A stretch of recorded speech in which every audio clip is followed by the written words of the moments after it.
before I started digging in that other bag. Here you go. Yeah, no problem.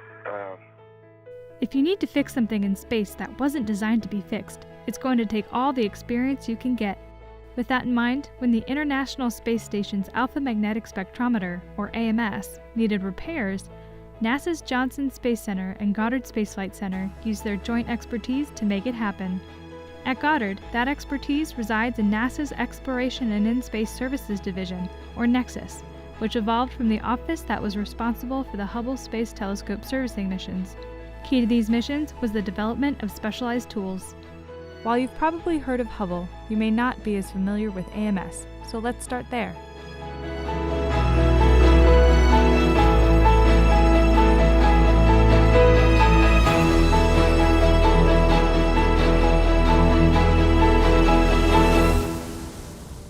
Designed for a 3-year mission of sifting through cosmic ray particles, AMS has been looking for signs of dark matter from its position on station since 2011. Hundreds of researchers have used the data collected to investigate the source of the mysterious substance to help us better understand the origins of the universe. To continue this important data collection, AMS needed an upgrade due to general wear and tear from the harsh environment of space, specifically a new cooling system. A repair could extend its life beyond what was originally planned. Sounds easy enough, right? In fact, due to the instrument's complexity and the fact that it was not designed to be repaired, even gaining access to the system to replace it was difficult. AMS's design did not incorporate the kinds of interfaces that make spacewalks easier, or have the ability to be serviced with traditional multi-purpose tools.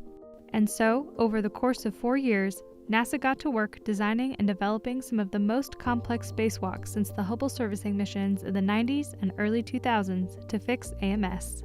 The AMS tools themselves were unique. They were built specifically for this task, a task that was never intended to be performed on a spacewalk. And so that required a lot of thinking about how we were going to get inside so that we could access the tubes that we needed to cut into and then install the new thermal control system, but also how to put handling aids on it so that we had a place to attach our tethers, to attach our foot restraints, to have handholds, have a place to attach equipment that we needed out there.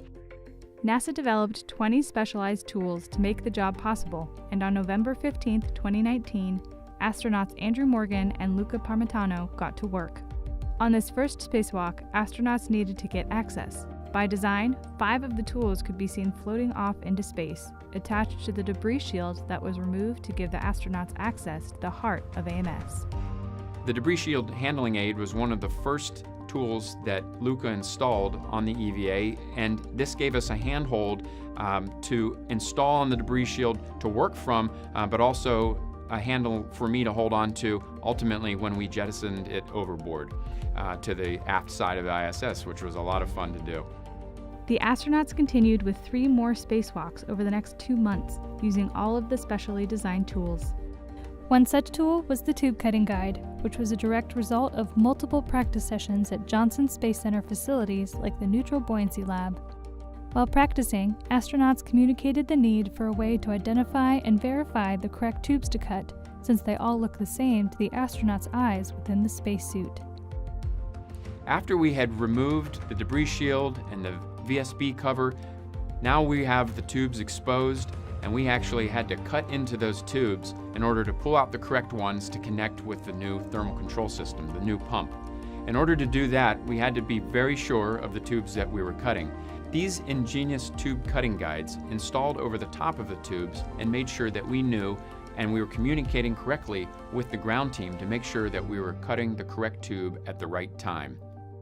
In January 2020, Luca Parmitano and Drew Morgan completed the 4th and final spacewalk to repair AMS.